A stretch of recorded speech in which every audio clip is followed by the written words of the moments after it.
Hello everybody, this is going to be another showcase video because the last time I did these, they were actually well received, so why not? And today we're going to look at a collection of my favorite books, uh, historically and currently, because there's a lot of them. And one thing you might notice is a lot of them are in poor shape, and that isn't because I don't take care of books, I actually do. It's because most of them are secondhand, and yeah, um, when I grew up, I had like no money, so all of our books and stuff were secondhand and in pretty poor condition. So that's that explanation out of the way. Anyways, starting off, we're gonna start with boom. As a kid growing up, this was one of my favorites. It's in reasonable condition. National Geographic. If it'll actually focus, come on, camera. There we go. Yeah, look at that. Open it up. And this one's from the 80s, I believe. Yep, copyright 1980. How about that? This book was great.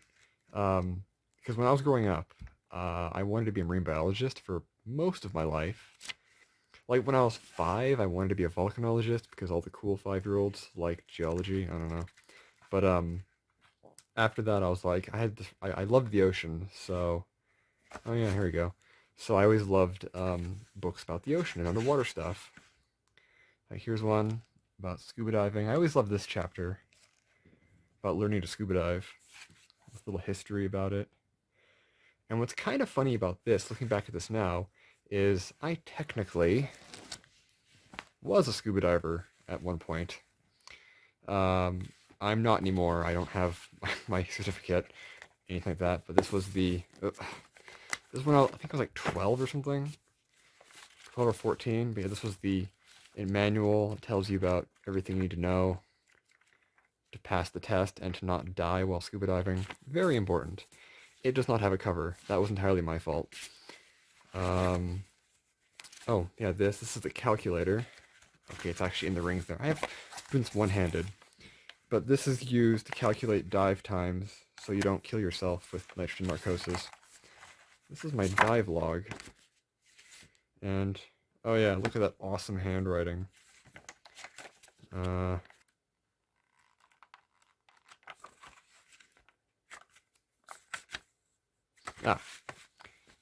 here we go. Yeah, as you can tell, my handwriting was very lovely. What year was this? 2006. Yeah, okay. But remember, I'm heavily dyslexic, so learning to read and write was very difficult for me. So my handwriting is, even to this day, quite poor. But yeah, so this was a great book. I always loved thumbing through it. I also like this chapter about people building a submarine, a homemade sub. That was always fun. But yeah, great book. I loved it a lot, and it's mostly held together with tape. Up next is boom, another ocean book. Again, growing up, this was a great book. As a matter of fact, the library, when I was like, I forget how old I was, but I would constantly check this out at the library and just to have it and read through it because I loved it as a kid. Yeah, especially like this page with all the dive suit stuff. Like I always loved all the technical stuff about all this. It was very cool to me. And I'd always check it out, and it was great. And then one day for my birthday, my mother actually got me this, which is the same book, but it's my own copy. And I remember I was really, really happy about that because I was getting tired of always having to check out the library and late fees. So I was very pleased about that. So that was great. Up next, boom. This is a astronomy field guide, and this is actually currently a book that I still love. It's fairly old. How old is it? Where is the date?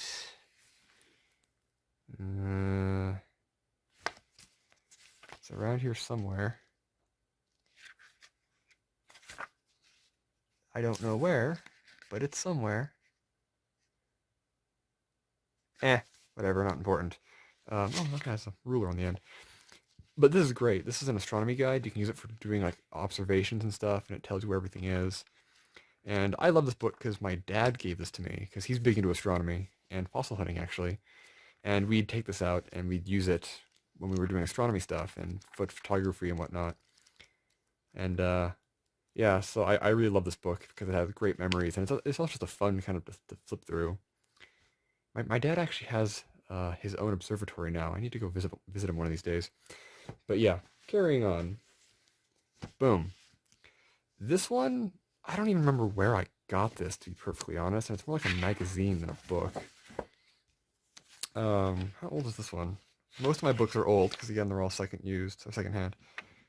98? I think it's 98. Yeah. I would have been in grade kindergarten by then. Yeah, I remember that.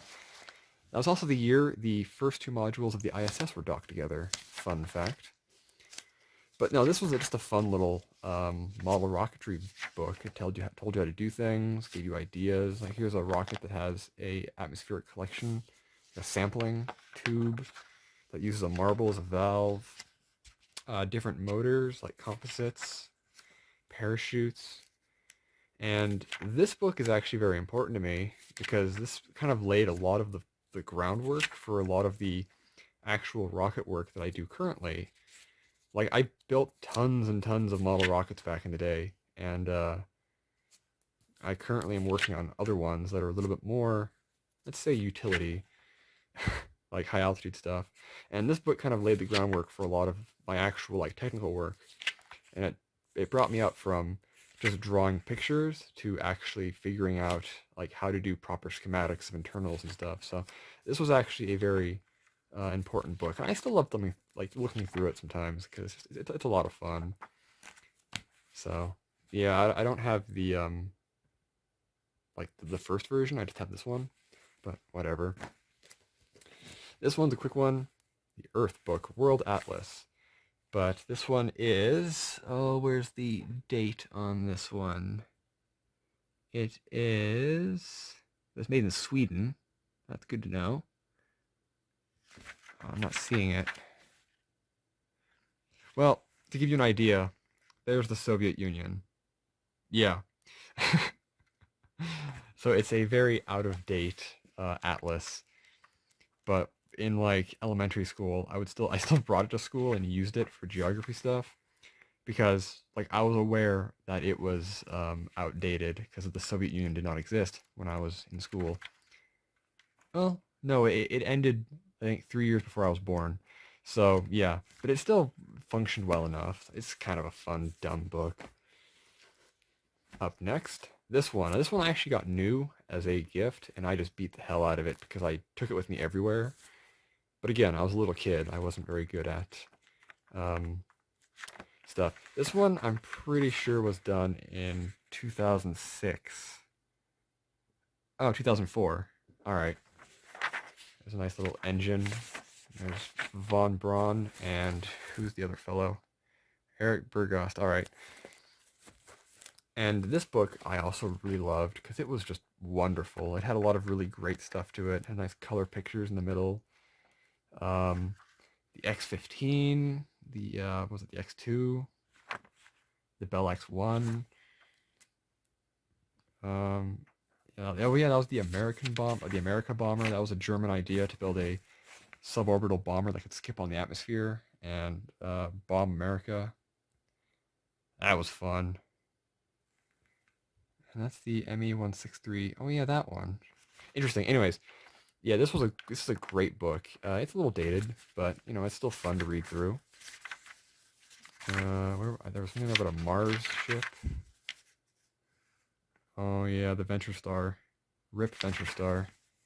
Oh yeah. A 2C, typical Mars ship. Yeah, very typical. Oh, there we go. Oh baby. We have the R-7 and family of rockets going up to the Soyuz and the Vostok Foxhood. Oh yeah. Wonderful rockets. Wonderful rockets. And this book is great. Again, when I was a kid, this was a lot of fun. And I still love it. It's still fun. I haven't actually looked at it in a very long... It's actually the first time I've looked at it in years. Man, the memories keep on flowing. But yes, this one's still actually up there as in one of my favorites. Most of my books I'm going to be showcasing are science books, but not all of them, I promise. Up next is this one. As you can tell, it is in a very sorry state. But this one was actually called I think it's just the Universe, the space book. Actually, we had two copies of this, one hardcover and then this version, and I kept this version. My dad took the hardcover one. But this is just an older science book. I think it was from the 70s or something. Or the early, somewhere between 70s and 90s. It's somewhere in there. But I like this book in particular because, where is it? That would be a map of Mercury. Venus. Actually, speaking of which, if we're going to be hanging out in Venus, I wonder, there you are. That is a Soviet Venera lander. There's a picture of it from the surface. And that name should be familiar to all of you because it's my channel name. It's literally named after this thing. In fact, that thing is this thing, which I made and printed, and I'm currently selling. But, yeah. Oh, I love Venus. But no, carrying on. Earth. Good old Terra. Get out of the way.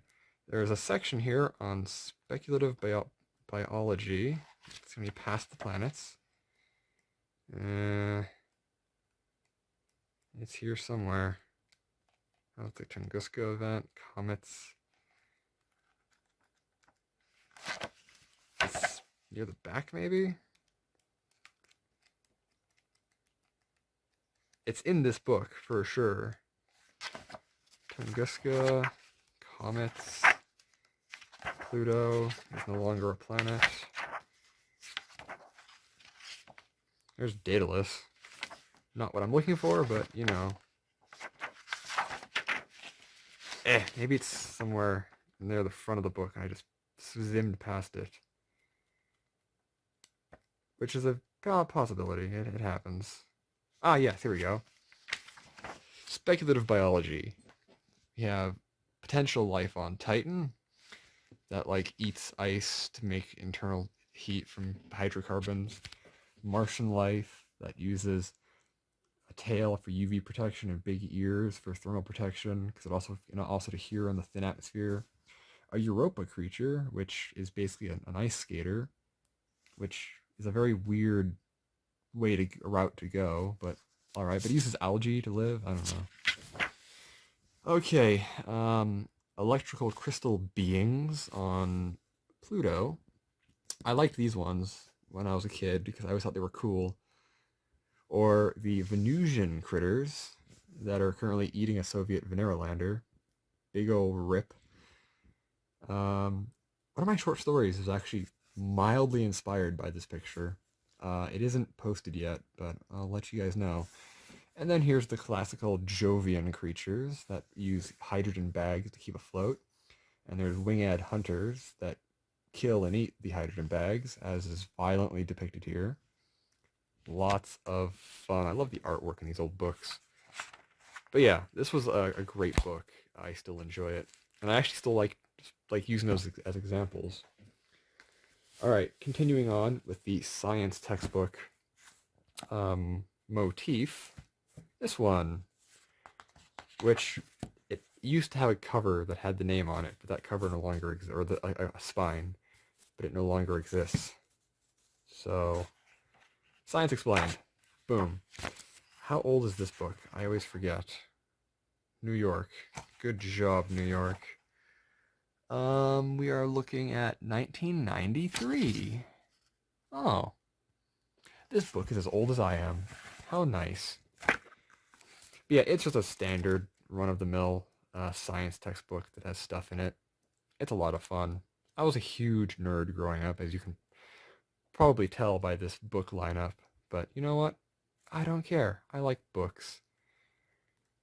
There was another one called Comparisons, which was a book that had comparative sizes of different things. I have no idea where it is. Is it back there somewhere? No? It's around. where, who is to say, but it's kind of like this book, but it shows like size comparison to different things. Where it has like a virus is to a human what a human is to the planet, stuff like that. It's all kind of fun. But yeah. All right, one more science book. Ugh, this is a hefty one. Again, I got it secondhand because buying new books was expensive. But this one actually I still use as a reference for a lot of stuff. Oh look, there's Leica. Because it's mostly just illustrations, but it has a ton of really nice illustrations of astronauts and rockets and just general amazing space photography. Oh, look at that. That's John Young and Gus Grissom looking kind of shoddy. Yeah. But no, this like still is a great book, and I still use it a lot for like art and model references because it's wonderful. The space shuttle launch profile or mission profile, I should say, launch and landing. Like, I don't know, I always loved this book, and I still do. In fact, this one stays close at hand, so I can pull it out when need be for reference material purposes. Most of these books are outdated, but whatever. The love lasts forever. Ugh. All right, now we're going to move out of... Actually, no, there's one more science textbook. The Universe, The Definitive Guide, which is incorrect because this book was made in 2008, so it's most certainly outdated. In fact, there's one thing, if I can see if I can find it, that illustrates just how outdated it really is. It's here somewhere. Where is it? X bosons? No. Decay products. Ah, here we go. It says Higgs boson, hypothetical. That's hilarious because it's no longer hypothetical. It has been found. So, come on, camera. Jesus Christ. So yeah, I always find that hilarious. Like, how quickly things go outdated. But no, this is a great book too. If my camera will actually focus, there we go. It's mostly just your standard run-of-the-mill astronomy textbook, but lots and lots of stuff. Tons of information. I use this as well for a lot of reference material because I like my reference material. There's Mars. I wonder if I find the face on Mars. It should be here somewhere. It'd be in Cydonia. Because you can't have a book that has pictures of Mars without the face on Mars making an appearance once. That's a nice crater. Oh, come on. It should be here. I haven't actually looked for it before, but... No, look, there's Elysium Planitia. That's fun. Utopia Planitia. That's what the shipyard in Star Trek was named after. Just a fun fact. It will be in Cydonia, so I won't find it unless I find Cydonia. Which I guess it's just not going to be there. Alright, fine then. Screw you. Mars. Alright, and now we're going to move into the fiction side of things. H.G. Wells. This is a collection of a bunch of his books. As you can see here, we have The Time Machine, I'm Dr. Moreau, Invisible Man, First Man on the Moon, Food of the Gods, The Days of the Comet, and War of the Worlds. And I love most of them. I haven't actually read In the Day of the Comet or The Food of the Gods, but the rest are wonderful. Actually, there's another book. If I can find it. Oh, actually, you know what? There's another book over here I forgot to add to this list. Alright, and I'm back, and I found it. Anyways, yes, this book. I brought this with me all over the place, and I read it a ton, because it was such a good book. And this is actually quite the achievement for me, because again, at the time, reading and writing, not very easy for me. And I still can't read novels very well, because again, dyslexia is a real bitch. So, the unabridged made this a little difficult, but The Time Machine is remarkably short. It was like 79 pages. And I tell you, the ending, a lot different than all the movies and stuff showed, like all the adaptations. Ugh, rip Weena. But anyways, I'm Dr. Moreau is disturbing. It's great. First Man in the Moon is a weird one. That's a book falling down. It's a weird one. It's kind of like From the Earth to the Moon, but a lot weirder. Don't know how else to describe it. It's just weirder. And then War of the Worlds. War of the Worlds is my all-time favorite like science fiction book ever. Like I love it to death. It's fantastic.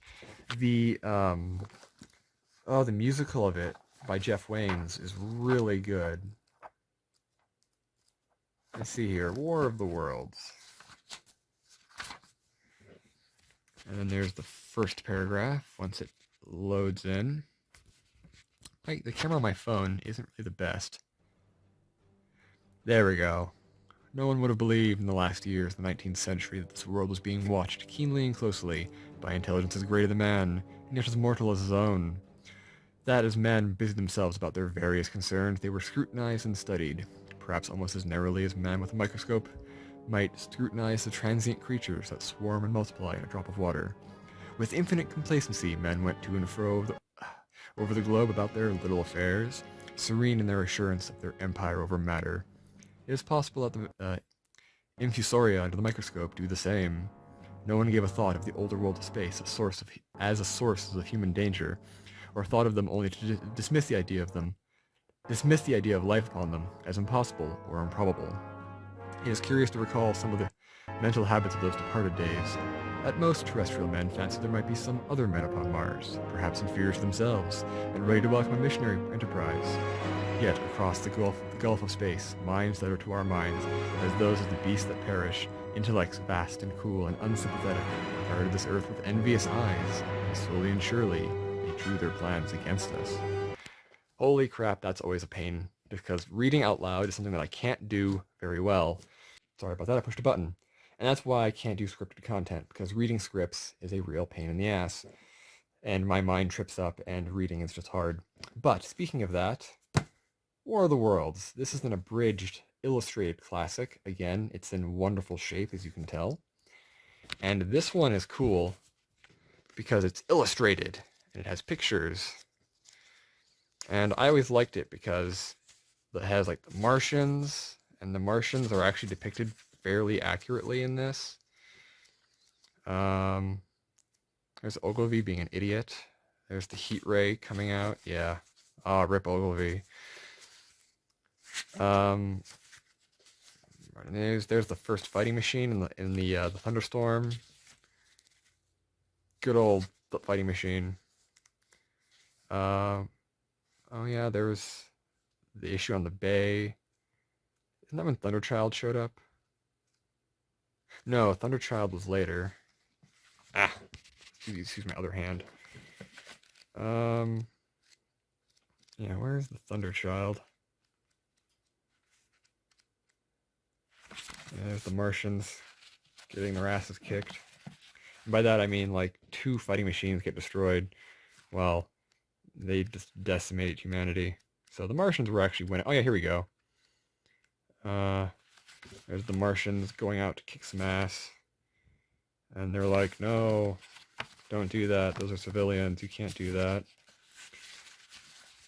And then the Thunderchild shows up, and it's like, wait, stop. You can't kill civilians. We're going to kick your ass. And they did. And they did a wonderful job until the Martians lit it on fire.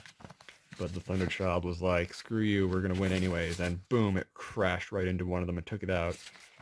And then it sank, and humanity was like, well, we're boned.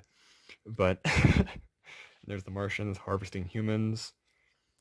Always disturbing. There's Martians. Martian. Yeah, this is pretty much how they were described in the book. Big, rounded bulks with 2 sets of tentacles, I think 12 each.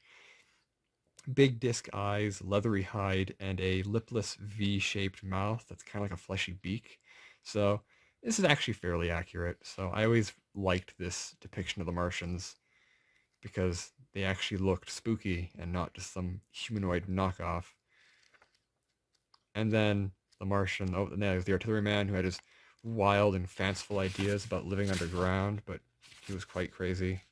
I mean, his heart was in the right place, but he was, yeah. his ambitions were larger than his capacity. And then yeah, the narrator, who was the journalist, went insane and was like, I'm gonna go kill myself. But the Martians were all dead and they couldn't kill him. Ah.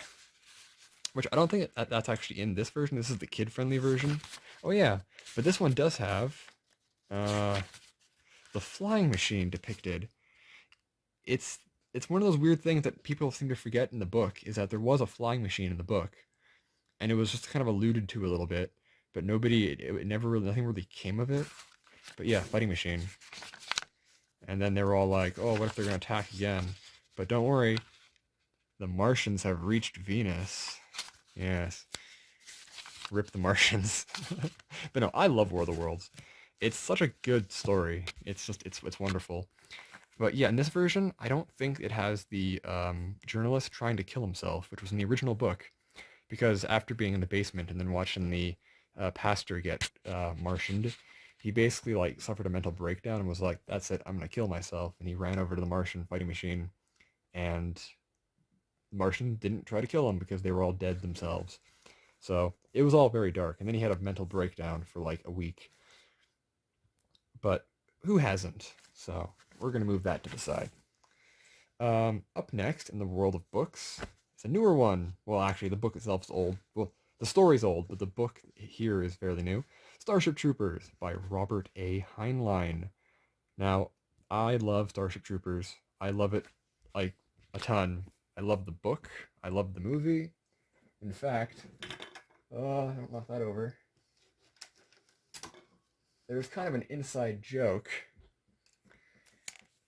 And because of that joke, I have a framed picture of Johnny Rico on my desk. Um, it's a long story, but yeah. And if somebody gets it, that'll be surprising because it was a long time ago. But there's a very, very small chance that someone watching this video will understand that. Possibly. But anyways, the book, Starship Troopers, it is fantastic. Um, it's a fairly easy read. It's very different than the movie. The movie and the book are kind of their own entities. The movie was roughly based off the book in terms of characters and situations, but the movie is a fascist satire, where this one is a more serious attempt at political commentary in a science fiction narrative, and it's actually very good. It's very, very political, and it's very, very analytical. Like, there's an entire chapter that's just him sitting in a fucking like history class talking about economics and politics, but it's good. It kind of talks about how the Federation came about and the downfall of classical democracy and the decay of Western civilization. And it doesn't try to be fascist. Some people took it as being fascist, but if you read it, it really isn't. It's just a kind of militaristic, not authoritarian, but a little stricter government. However, the federal government in the book is far less aggressive and evil than the Federation in the movie. Just throwing that out of the way there. In the movie, they were supposed to be comedically fascist, so in the book, they are just... He wasn't trying to be fascist, but this book was actually written because Heinlein didn't like the idea of nuclear war between the US and the Soviets, and he didn't like the idea of his house being vaporized in a nuclear attack, so he moved out to the middle of nowhere, I think in Colorado, and then he read in the newspaper that NORAD was being set up at like the Cheyenne Mountain Complex, kind of near his house, and suddenly he was a priority target for a nuclear strike again, and it made him angry, so he wrote this literally as an angry protest against being nuclear fire. So that's one reason I love this book, is just because of the context of why it was written. Was he had an idea for a story, but then he just angrily wrote it because he was mad at the US and the Soviets for being like hostile. So it's just kind of funny. Heinlein was a weird fellow. Like, seriously, look up what are Heinlein's politics, and you will not find a straight answer. Nobody knows, because his political affiliations changed frequently throughout his life, and it just it doesn't make any sense. Sometimes he seemed conservative, sometimes he seemed very liberal, sometimes he seemed libertarian. It was weird. He was a weird fellow. His politics don't make much sense. Like Stranger in a Strange Land was like a hippie playbook, and then you have this one, which is a militaristic, like, you know, when I was in cadets, the movie was like our squadron's movie. It was great. All right, one more book to go, and I'm gonna put on a glove for this one, because I kind of need to put on a glove for this one. Doing this one-handed is really magical. All right, glove, and we have H.G. Wells' The Shape of Things to Come. But this isn't just an ordinary copy of that. No, no, no, my dear friends. This is... Oh, let's see if I can find it. I have to be very careful with this. You may know where I'm going with this just because of the precautions. But printed in Essex? Screw you, Essex. Nah, I'm just kidding, you're good. Oh, it has to tell me somewhere. Ah. Maybe it won't. I haven't actually checked, but I'm pretty sure it has it written somewhere.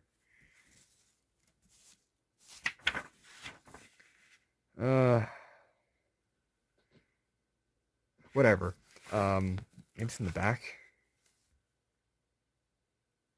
No, can't find it. So I'll just tell you what this is. There's good old H.G. Wells himself.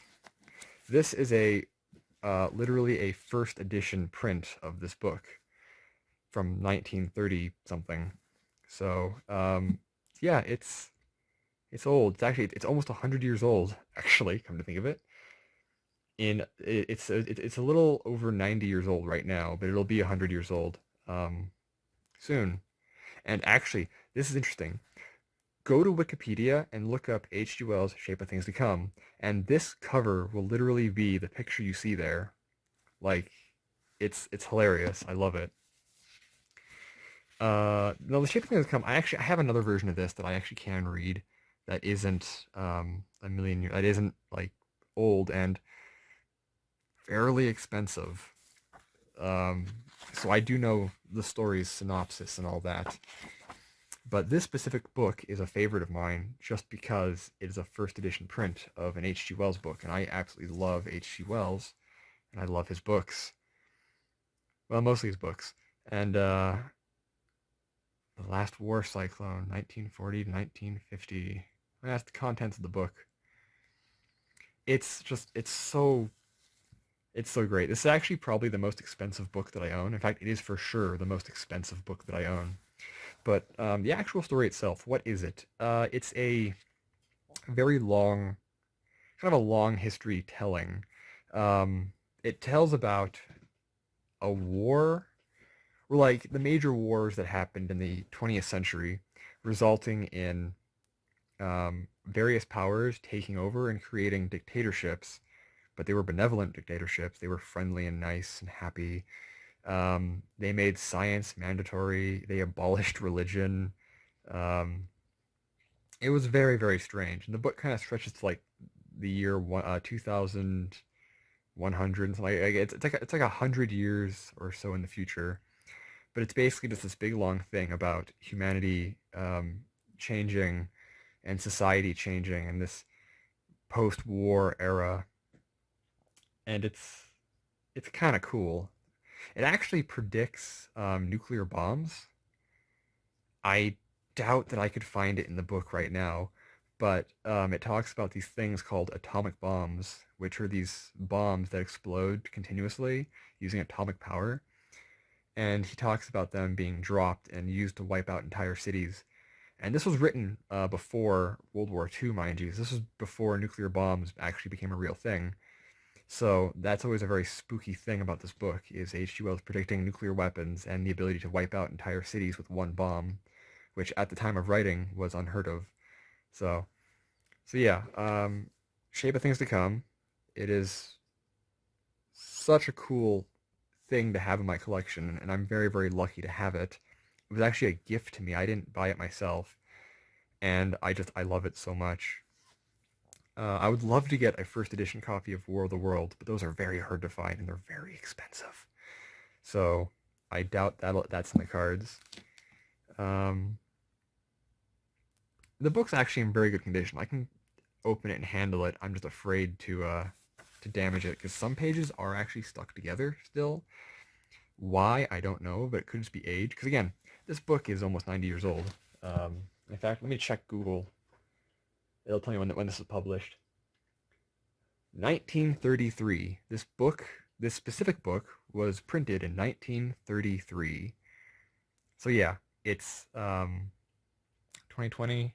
In 3 years, it'll be 90 years old. And then in 13 years, it'll be 100 years old. So it's an old book. And I absolutely adore it. So I'm going to put that carefully over here. And yeah, so that's that. I had nothing else to do tonight, so I figured I'd just do a bit of a showcase. So thank you all for watching. I hope you enjoyed. I have a box of VHSs downstairs. I might actually do a video like of this, just digging through that, because I forgot what's in there. So that could be fun. So thank you all for watching. I hope you enjoyed, and yeah.